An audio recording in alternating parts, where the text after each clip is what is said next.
Welcome to another episode of the Leverage Podcast. I am your host, John Davidson, and on this show, we talk with entrepreneurs and founders and we discuss the leverage that they have discovered. That can be a mindset, that can be a hire, that can be a system.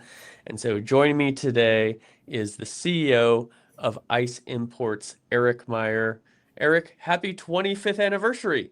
Oh, thanks. Thanks. I appreciate it. We just figured that out last night when I was talking to you that it's been 25 years. Boy, time flies when you're having fun, I guess, huh? It does. It does. It flies. It accelerates over time. Awesome. So, Ice Imports, does anybody call you the Iceman? Is this You know, Eric the the Iceman Meyer? a long time ago when I was young, I used to play golf with my dad and his friends when I was young, Yeah, and I stayed cool under pressure, and they would call me the Iceman because I wouldn't crack under pressure. I like it. Yeah. Well, it makes a lot of sense. So, first of all, Eric, tell us, what is Ice Imports? Well, I'm a retail gift shop, and we sell all eclectic things like fairies and dragons and crystals and swords and armor and just like really funky, cool stuff. People ask me what I sell, and I say I sell what's cool. Yeah, that's awesome. So, take me back to this origin story. From what I understand, your mother, when you were young, kind of taught you how to make money. Yeah, yeah. She taught me that I didn't have to exactly work for someone to earn money, like by the hour, that I was able to create money, So I'm really about creation. She took me to craft shows, and I would paint little seashells and glue them together and stuff, and make them into magnets, and people would buy. And then she pushed me further when I was in my 20s to kind of launch. Interesting. So, were your parents entrepreneurs, or did that just kind of come from a necessity? My father was a public school teacher, and my mother was a seamstress. But I have entrepreneurial instincts from both sides of the family above them. Like it runs in the blood everywhere. Hmm. Okay, so at a young age, you're thinking, "Oh, okay, I don't just need to work for somebody to make money. I can scrounge up a few dollars here and there, with a variety of different ways of doing that." Share with me, before you started Ice Imports, how were you making your money in a variety of different ways? I kind of like ran in high school. I ran my own masonry business and did that for a little while. That was good. That's how my father worked his way through college. So I learned kind of like a skill, and I went out and I got myself jobs, and Mhm. and I did pretty well with that. But when I was in high school, actually in junior high, I would ask my friends who lived in kind of like the town. I lived way outside of town. I said, "Hey, buy some candy for me, and I'll pay you back when I get to school." Hmm.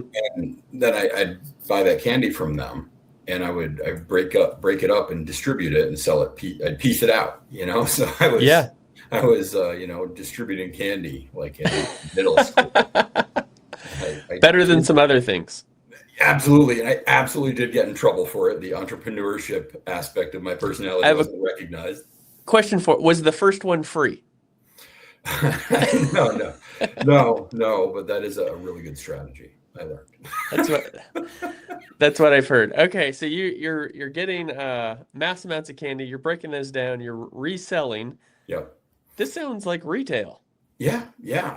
I realized that that's what I was kind of wired to do. I'm hardwired to be an entrepreneur. I think about business all the time. I just think about ways to create money and how to breed success. And I love Yeah, watching and helping other people do it. Like I'm so passionate about helping other people do it. I love that. So, okay, so you're slanging these candies.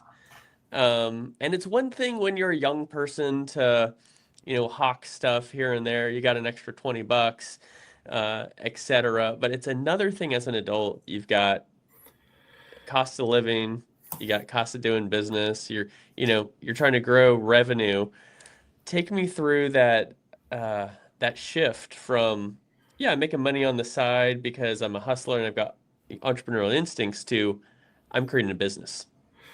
Yeah, I mean, originally it started, out of self-preservation. I needed to find a way in life. I was really, really lost in life, and real bad, like down Hmm. bottom. And my mom kind of pushed me to take some of the money, that the little bit of money that I got each month, to open a stand at a flea market. And then I built it from there. And, over the course of the last, 15 or 20 years, I understood more of what it's about and how to grow it, instead of just bootstrapping it for your own good. I use Right. I use it to help, others. And so what is that difference from an operations standpoint when you're just going to a flea market on the weekends versus when you got an everyday retail business? Yeah, I mean, we have 5 locations now, so it's quite different now than it was then. But as far as like, not morally, but like, almost metaphysically, like I try to help my employees and I try to help my customers. Gordon Ramsay said you got to offer people value for money. So I try to find things as cheap as I can and Hmm. help, and then buy them in quantities that help my wholesalers, pay my employees wages that are as high as the business can stand, Hmm. and then give the customers the lowest price possible. And when you combine all of those things, the money that is left over is like the uh, the universe's exchange for me creating that value for everybody. Hmm. That's super interesting. And I just love helping people myself. And there's a halo effect. Talk a little bit about what you've experienced with, the positive, what goes around comes around with helping people, even when you're not, quid pro quo, you're just being a good person looking out for others. Yeah, it absolutely makes a difference. It's counterintuitive to like the base economics of business, but like Yeah. the more I pay my employees, the more they produce for me, the more loyal they are for me. And times when I've been down and out, like I've been real broke before. Even when I had my bigger business, like there's a rhythm, and you kind of like come through these low spots where I don't have money, and I still, tip the person at Dunkin' Donuts like a lot of money. I tip like extra. I do extra for people when I'm down, because like it hurts more and it means more when you have Mm, less. And it's like a law of reciprocity, and you just, it comes back to you.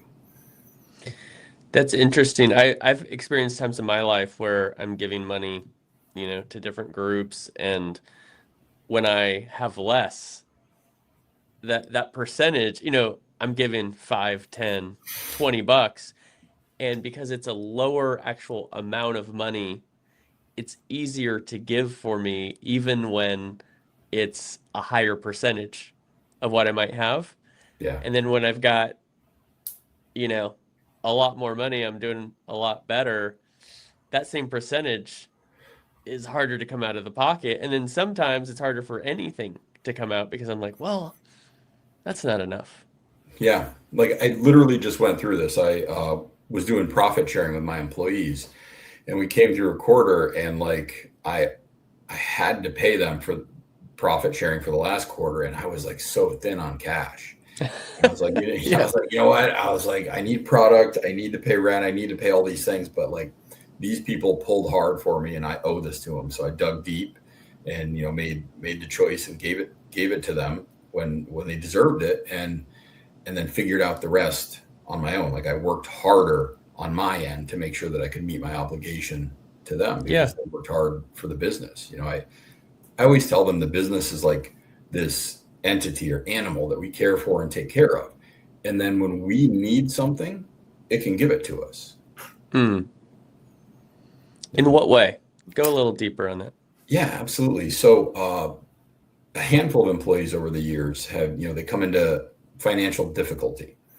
So, one of the most recent examples is I had one of my managers, their car broke down, and she was just so stranded. I offered to pay for the tow to get it back, and then she needed a new vehicle. Like it was 100% broke down and needed a new vehicle, and still owed on the last one. So Hmm. we leveraged the business to loan her the down payment on a new car, and she pays back like, I don't know, $25 a week out of her check for 2 years till it's square. But like, Sure. she takes excellent care of the business, and that helped her out of a problem she had by this business that we take care of, so it's big and it's strong and it can help us. We're small comparatively. Yeah, that's a great lesson. I think a lot of times, just economically, like a national conversation, we talk about employee cost, right? How much should we be paying folks? And you've got arguments on both sides of the equation, but there's also a turnover cost to low employees who don't have a sense of ownership, who don't really care about your business. I was not an owner, but I was in leadership at a small design studio years ago. And I had such ownership, a feeling of ownership over the business, even though I didn't have physical ownership because it was my first job after college, believed in what we're doing, we're all in. And what really opened my eyes is when we started hiring people. Mm-hmm. And it was the hardest thing to understand at first. Why don't you care about this business the way I do? Why aren't you putting in the time? Why aren't you putting in the attention to detail? Why aren't you, going above and beyond for the client? And it's like, wait a minute, it's just a job. Yeah. Yeah. Some people see it that way, and and that's almost the reciprocity I was talking about. Like, you get that out of life if that's what you put in. That's right. So, all of my people, I've had like silly arguments, like, you know, don't come in on your day off. Like, stop coming into work. You're burning out. I need you to stay home and I need you to get rest. One of my Yeah. managers, I forced him to take. He's got two weeks of paid vacation built up over 2 years, and he hasn't taken it. He's like, I can't find time. I'm like, so I call up, the general manager. I'm like, force him. I'm like, give him a week off. Just take him off the schedule. Make him go on vacation. You're fired with pay for the next week, Yeah, and yeah. you are mandated to take this at a beach. Yeah, So, yeah. I tried to make sure he went and did something. I wanted him to go out in nature and kind of like find the rhythm again. And he cares so much about the business, and his dedication is so high. I had to like get him to pull back a little bit, and yeah. other times I had to stop at least three employees from coming in and working not on the clock. I'm like, look, you're here, get paid. They're like, this needs to be done though. I'm like, well, clock in for it, get Right. paid. It's okay. I'm like, the business is here to support you. You're here caring for it. It's here to pay you. I love that. That's a very unique perspective from an employer of the value of employees and putting others first. And so I love seeing that example. Um, based on our conversation we had the other day, we're talking about the mindset of the rhythm of business, the rhythm of life, and Yeah. really perseverance. Share a little bit with our audience about that perspective that has really helped you in the hard times and also in the good times. Yeah, I kind of became, I was dimly aware of it early on, but like recently I've become aware of the rhythm, the ebb and flow of life, both, money and, I say, fortune. Hmm. So like things will be great, and then things will become really hard, and then they kind of plateau and they come back. And I just noticed it, so that like when things are bad, like I remember the good times will come again. I just have to have that staying power to navigate it. And as you're able to relax to that philosophy of everything is coming and going, you gain a little bit more equanimity in your mind, and you can kind of surf those waves and ride it instead of fight it. You can move Hmm. more deftly through the ups and downs. Yeah, and that's interesting because you could have the optimist or the pessimist perspective on that, right? I could see the pessimist could kind of be like, these good times aren't lasting for long and the bad times always come back. But then the other side of that coin, right, is in the bad times, you're saying, hey, it's always darkest before dawn. Yeah. Can't get much worse than this. I've had good times, I've had bad times. I know those good times are coming, but how how do you express that optimist mindset during the good times? Because I find that's the hardest thing for me is, in fact, my role here hosting this podcast, I absolutely love it. What's in the back of my mind? how long is this going to last? Right? And so when you have this view of cycles, it's so helpful in the hard times to be an optimist and say this can't last forever. But how do you keep that optimist mindset in the good times when you understand that there are ups and downs all through life? Oh, I had problems. Like when I first started the business, I was on disability, and I just have problems, and I Sure. meditated for many, many years in order to kind of quell the mind and let Hmm. it still out. So, when I'm up or down, I try to like focus on the thought that the equanimity will come, like everything will come as it's supposed to. And when I'm okay with both the good and the bad, like if I treat everything with not indifference, but like an equanimity and equalness, that I lose that angst of like, oh God, where's this going to go? Oh no, what if this happens? Like, Mm, the things that happen. I know it's flippant, but for a reason. And when you're okay with that, and you say, all right, well, like I keep meeting resistance against this thing, I meet resistance. You just say, okay, well, I'm not supposed to go that way, and now I'm going to take a turn. It's not right. hard, but it's a more of a flow. It's kind of like rather than determining your path, it's like you're floating down a river and you're saying, this thing's taking me. And when the rapids come, I'm gonna pull that oar out and I'm gonna make sure I got my life jacket on. Yep. And then when it's smooth waters, maybe I'll grab a drink and throw in that sunscreen and Yeah, lean yeah. back. But either way, I'm going through the rapids or I'm going through the calm waters. That's gonna happen. It's just how do I navigate the situation I'm in, understanding that you're not going to get out of the rapids by trying really hard to get out of them. Yeah. Sometimes it's just staying afloat until the water smooths out. Yeah, yeah, you just gotta have tenacity, stay upright, and don't stop. You just keep going, and eventually the rapids let out to that calm. And then once in a while, you get the current going with you, and you just paddle like hell. When you're on the up, you just go hard, and Love that. then it flattens out a bit, and then the rapids come again. You just hang on, do your best, you stay positive, and I think that's a big key to stay positive. Absolutely. And it's more powerful than we realize. It is. It absolutely is.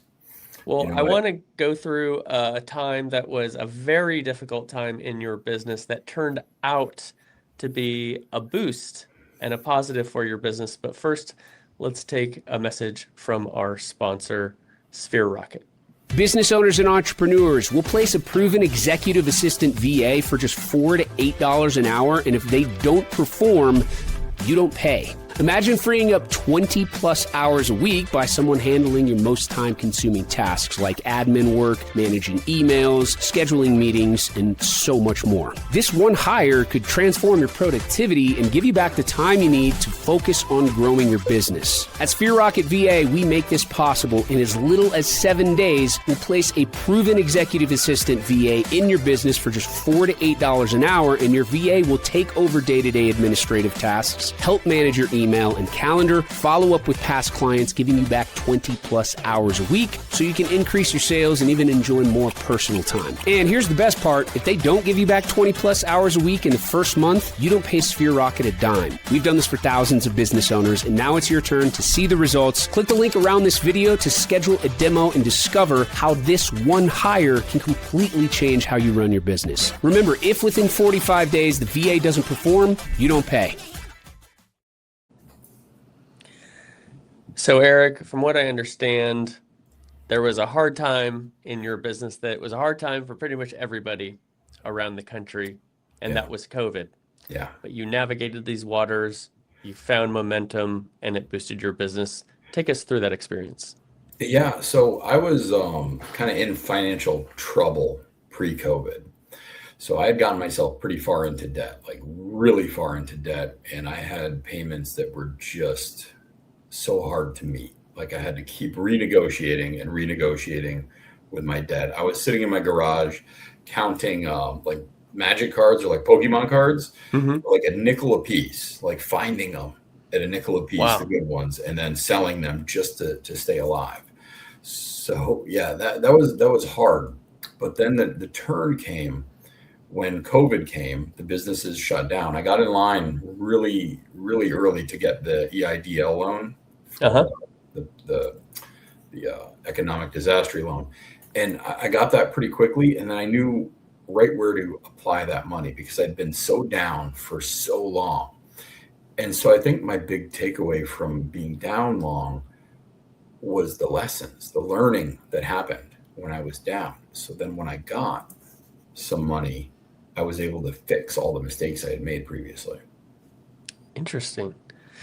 And so how did that, so that got you out of this hole, Yep. which is huge, right? When you're Yeah. in debt, you're just servicing the debt. You Yeah. can't get out of that. It can be a trap for a lot of people. But what lessons did you learn that you're now able to apply so that you don't get back in that situation and repeat that again? Well, I mean, the debt itself, managing debt and being really careful with that. Like I treated it like it was profit, and it wasn't profit. It was borrowed money that I needed to leverage appropriately, and I was not. I was using it to service like operational costs. I didn't understand my numbers enough, and I was just scrambling to stay alive. So I learned Hmm. to know your numbers, you know. So I'm not a numerical guy, but I know them a lot more stone cold than I did beforehand, you know. And I learned to keep the right people in the right positions. Like the employees are critical. Like Richard Branson said about Virgin Airways that anybody could run this business. Like they're all the same jets as like they're all Boeing jets. They're all the same as the other airlines. It's the Sure. people. It's the people that make the difference. And I took that to heart, and I really made sure I had the right people on the bus. And the Mm. bus kind of drives itself once you get the right people on there. Question for you. Please. How do you determine that someone is the right person for your organization? Well, that's one of the things I learned about myself is that one of my skills is being able to identify winners. Like I can assess somebody pretty quickly in an interview. If they're complaining about their last boss, I'm going to be the next iteration of that. That's a good point. I Sure. so a super funny story is I used to have my medical marijuana license, Uh-huh. and I went to a dispensary, and they always were crackerjack. They were always on point. Everybody there was a damn rock star, and I'm like, this is so counterintuitive to what you would perceive a bunch of stoners to be. Right. So I said, who hired all of you? So I have this insatiable curiosity. I'm like, why is this happening? Yeah. And the guy came out, and he said he used to do a bunch of hiring for a huge corporation, hired like thousands of people. And I said, well, what's the key? He said, you look for people's ability to solve problems. Everything else falls under that. And that has been a glorious gem that has been so valuable. I completely agree. That is such a great insight that you made, and it really comes down to resourcefulness, Yeah. right? Yeah. And I have a unique career path. I've worked a lot of different types of jobs. I won't go into it because this is about you, not about me. But I haven't followed that path that a lot of people have, which is one job for 15, 20 years, and you become great at that one thing, right?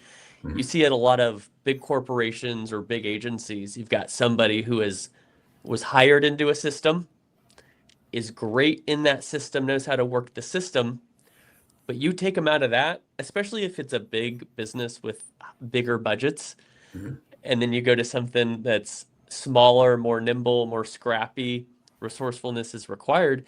A lot of times those people don't know how to work outside the system because they just know how to work the system.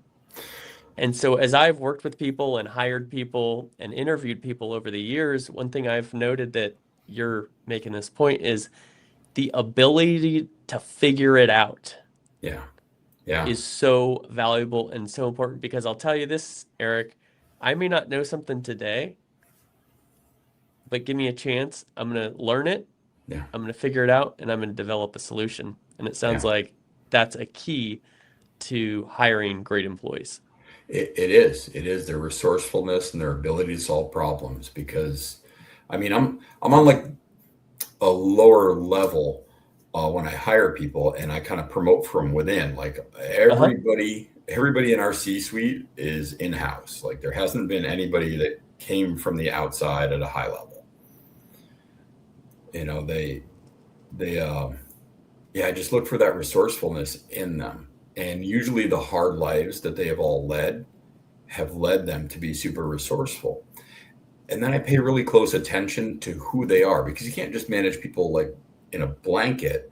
Like each person requires a different approach. You know, some people they respond well to being like, firm or harsh, or having a nice system in place. And if Yeah. they don't have that system, they feel like really out of control and like, oh, this is too crazy for me.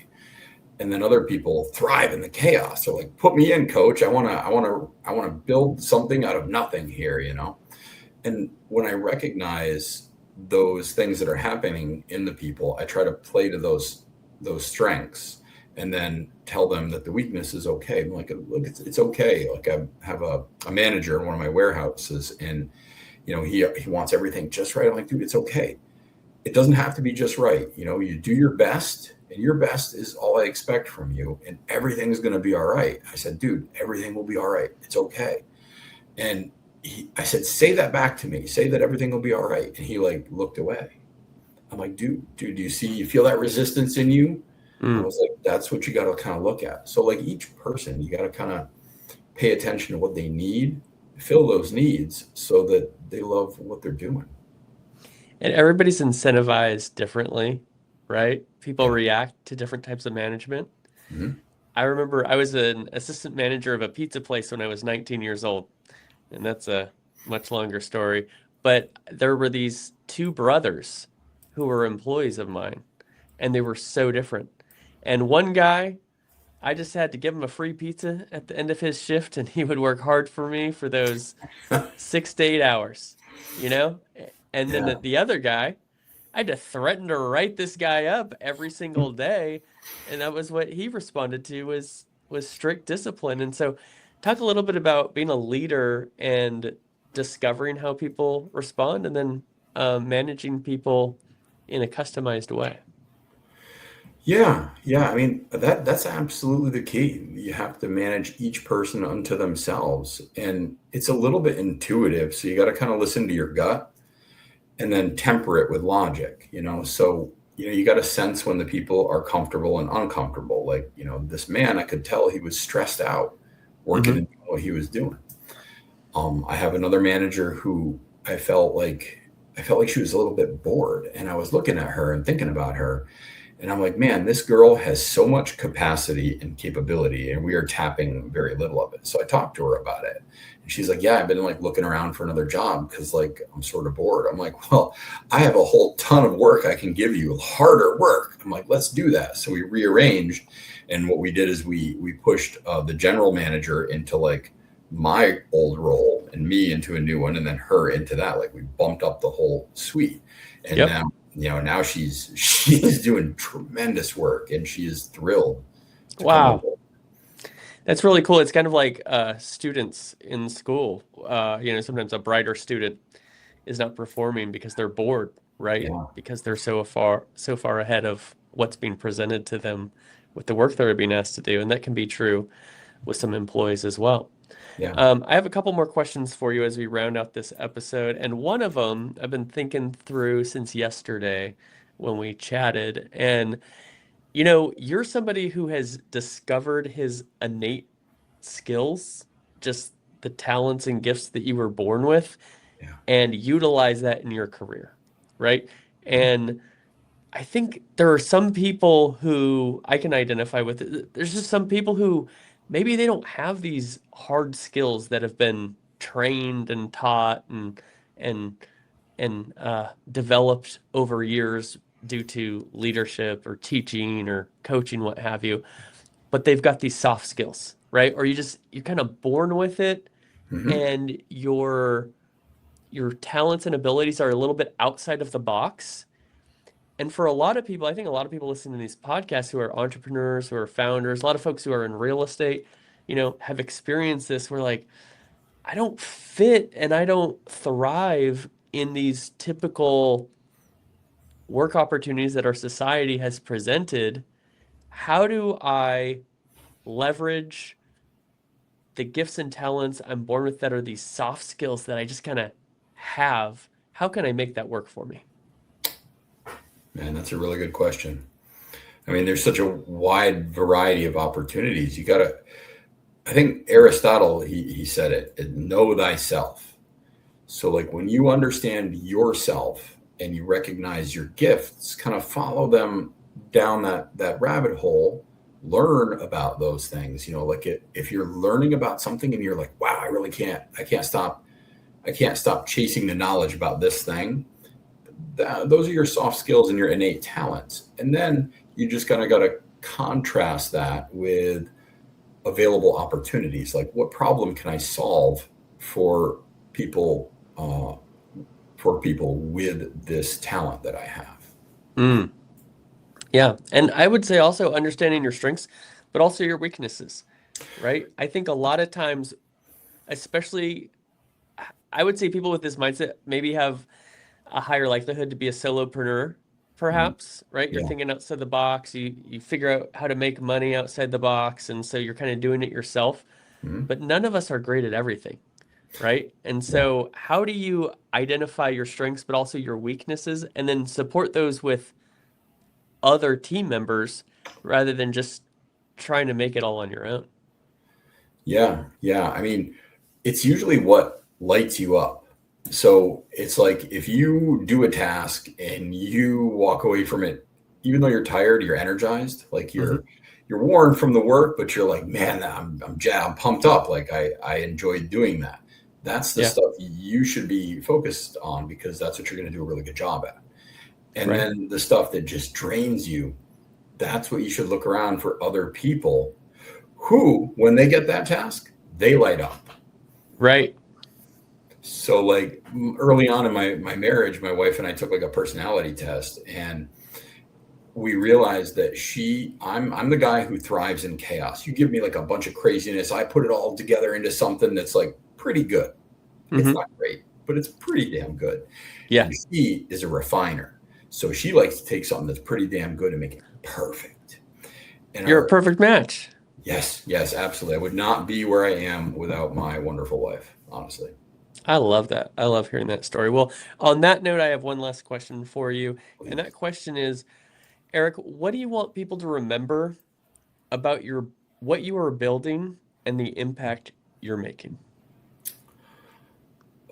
I guess that it can be done and to stay positive. The glass is always half full and always half empty. And it's whatever you focus on that you get.